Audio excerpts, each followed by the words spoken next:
बच्चों, आपका चैप्टर 7 चल रहा था। आज 2 अगस्त है, कल जो है 3 तारीख है, रक्षाबंधन है। सबसे पहले तो आपको रक्षाबंधन की बहुत बहुत बधाई, शुभकामनाएं। और अब जो है देखिए एक्सरसाइज, नेक्स्ट एक्सरसाइज है 7.2। कल हमने आपको 7.1 पूरी करा दी थी। तो अब जो है ये चलेगा समाकलन की विधियां। समाकलन की विधियां बच्चों कौन कौन सी हैं? इसमें 3 विधियां हैं। नंबर 1 है प्रतिस्थापन द्वारा समाकलन, सब्स्टिट्यूशन। हमें जो है जो इंटीग्रल दिया होगा, इंटीग्रल के अंदर ही क्या करना होगा, हमको जो है प्रतिस्थापन करना होगा, मानना होगा। जैसे कि ये प्रतिस्थापन लिखा हुआ है, तो एक फंक्शन है i इक्वल टू कोई फंक्शन क्या हुआ है f(x) इंटू डी एक्स।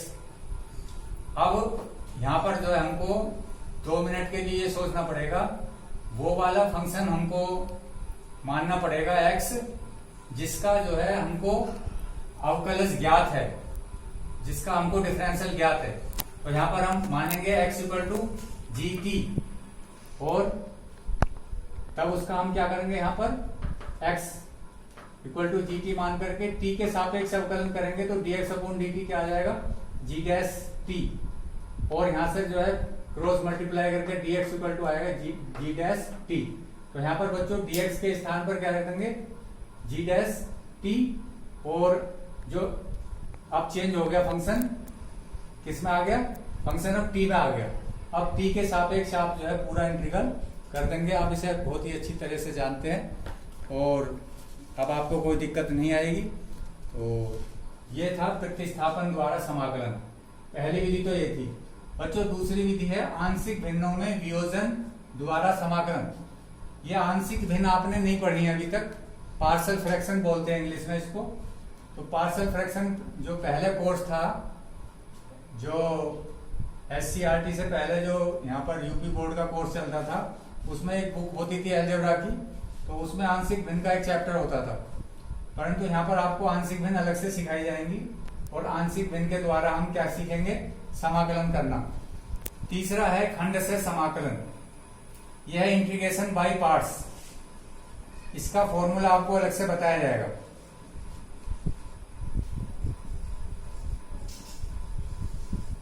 तो आज की जो एक्सरसाइज होगी आपकी, ये पहली विधि पर आधारित होगी, प्रतिस्थापन द्वारा समाकलन, जो हमने आपको अभी बताया।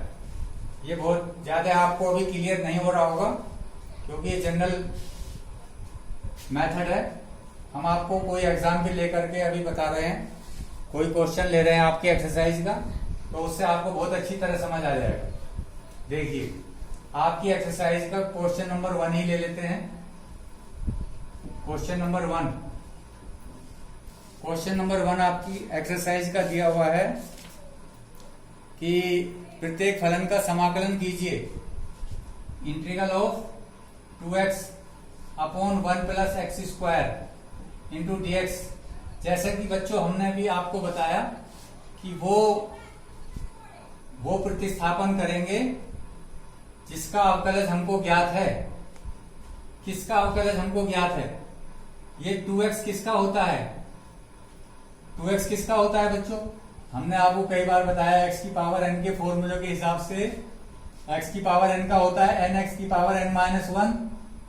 तो इसी टाइप से यदि n की पावर n के स्थान पर 2 होता, तो 2x की पावर 2-1 यानी कि 2x होता।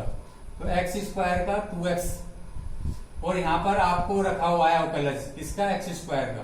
1 का तो वैसे भी 0 होता है, तो आप यहाँ पर जो है पूरा 1 प्लस एक्स स्क्वायर जो है, इस वाले टर्म्स को आप क्या मान लोगे, इसको t मान लोगे आप।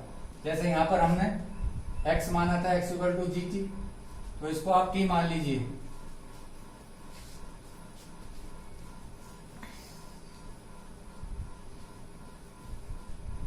तो 1 plus X square equal to T.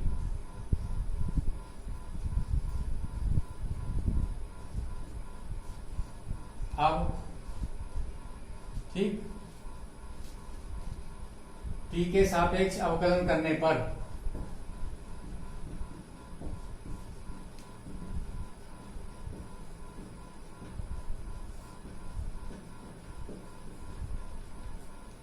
तो 1 का 0 हो गया बच्चों, 2x into D X equal to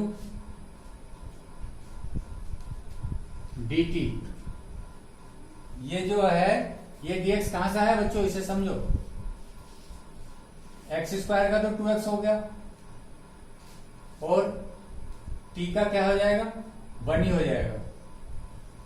पर x का t के सापेक्ष क्या होता है, x का t के सापेक्ष वो होता है dx upon dt।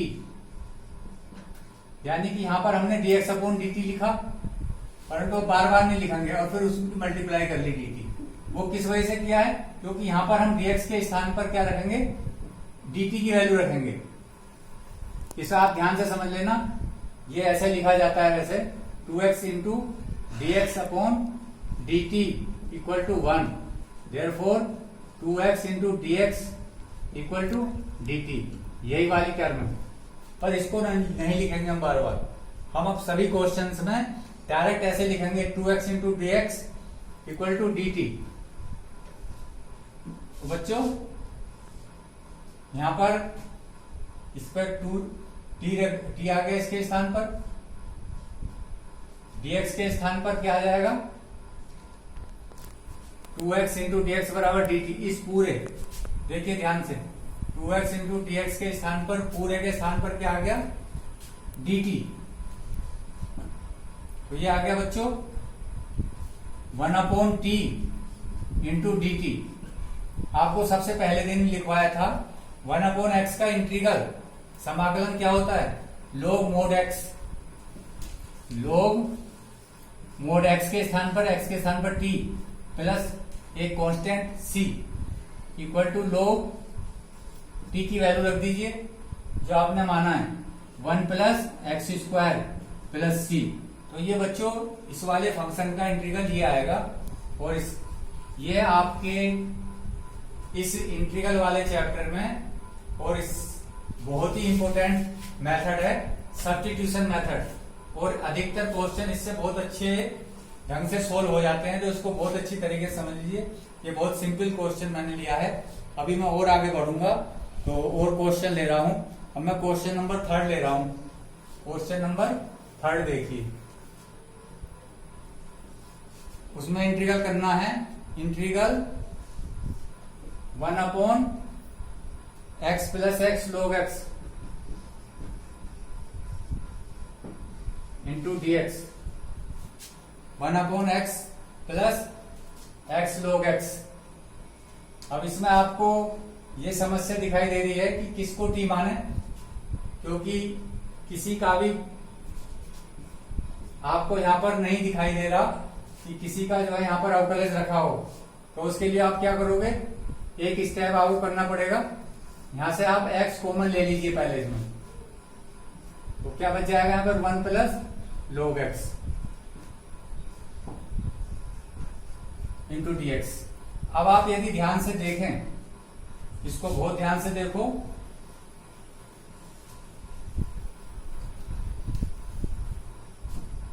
One upon x किसका होता है डिफरेंशियल, log x का। तो इसका मतलब log x को मानने में फायदा रहेगा आपको, पर log x के साथ 1 भी जुड़ा हुआ है, तो पूरी टर्म्स ये लेनी है आपको t के बराबर। Therefore 1 plus log x equal to t। अब t के सापेक्ष अवकलन करने पर